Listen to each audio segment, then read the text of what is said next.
Por volta de 66 milhões de anos atrás, na transição entre o Cretáceo e o Paleógeno, um evento de extinção em massa repentinamente eliminou quase 75% de todas as espécies do planeta.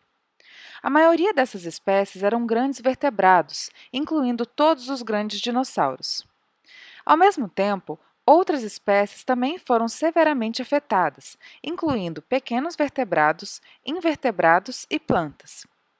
A este evento deu-se o nome de extinção KT, onde K é a abreviação para Cretáceo e T para Terciário. Terciário é o nome que se dava antigamente para o período de 66 milhões de anos atrás até 2,6 milhões de anos atrás. Hoje, a gente fala de extinção KPG, onde PG significa paleógeno, que é o período que vai de 66 milhões de anos atrás a por volta de 23 milhões de anos atrás. Do afloramento de Gubbio, na Itália, que expõe uma sequência de rochas do Cretáceo ao Paleoceno, saiu uma das mais aceitas hipóteses para esta extinção: o impacto de um asteroide com diâmetro de mais de 10 quilômetros. Para colocar as coisas em escala, 10 quilômetros seria equivalente a 25 vezes a altura do Pão de Açúcar no Rio de Janeiro. Tudo começou com o jovem geólogo Walter Álvares, que estava trabalhando no afloramento de Gubbio, coletando amostras de calcário para estudos de paleomagnetismo. Ele percebeu que nas rochas do Cretáceo havia uma grande diversidade de fósseis de foraminífera, uma criatura marinha minúscula. Acima das rochas cretácicas havia uma fina camada de argila vermelha, e acima dessa camada havia rochas do Paleógeno, conhecidas à época como rochas do Terciário. Nestas rochas, somente uma espécie de foraminífera foi encontrada. Walter então levou amostras de volta aos Estados Unidos, em Berkeley, e as mostrou a seu pai, Luiz Álvares, que por acaso era um físico que havia ganhado um Nobel em 1968. Daí, ambos passaram a trabalhar com os químicos Frank Azzaro e Helen Mitchell, no laboratório de Berkeley. A equipe descobriu uma concentração anômala extremamente alta de irídio nessa fina camada de argila vermelha, o que é extremamente raro na crosta terrestre. O irídio é um elemento siderófilo e, portanto, a maioria do irídio passou a compor o núcleo da Terra durante a diferenciação do planeta. Como o irídio é abundante em asteroides e cometas, o time de Álvares sugeriu que um asteroide atingiu o planeta no limite KT, ou KPG, sendo esta a causa da extinção massiva.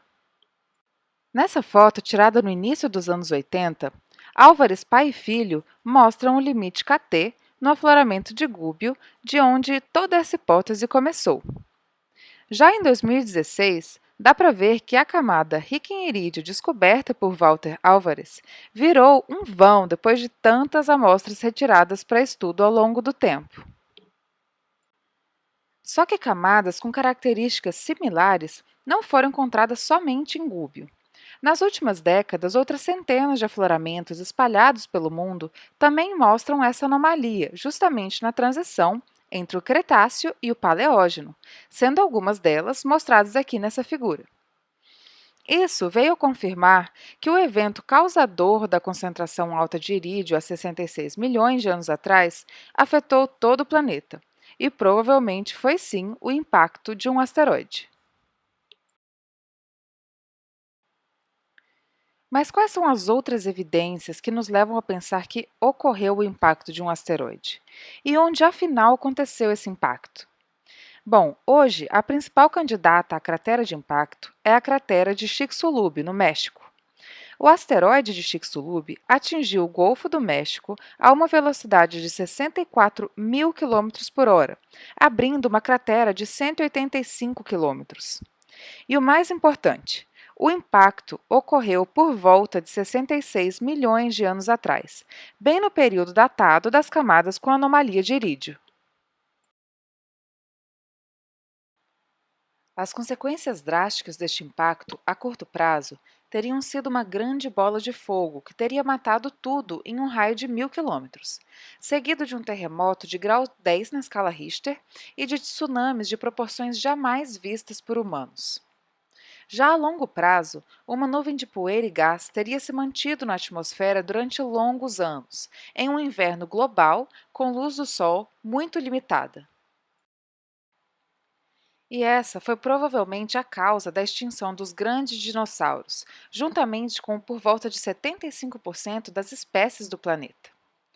Mas, vendo pelo lado positivo, muitos mamíferos pequenos sobreviveram, inclusive os nossos ancestrais mamíferos. De fato, a extinção dos dinossauros provavelmente permitiu que muitas espécies de mamíferos florescessem e se espalhassem pelo planeta. Portanto, o limite KT marca um daqueles eventos que foram determinantes para que a evolução nos trouxesse até aqui. E agora nós podemos estudar e apreciar até uma fina camada de argila com irídio, sabendo que ela conta também parte da nossa história. Então, hoje a gente falou sobre o limite KT ou KPG e a grande extinção em massa que ocorreu no planeta nessa época e por que os cientistas acham que pode ter sido por causa de um asteroide. Então, muito obrigada por acompanhar.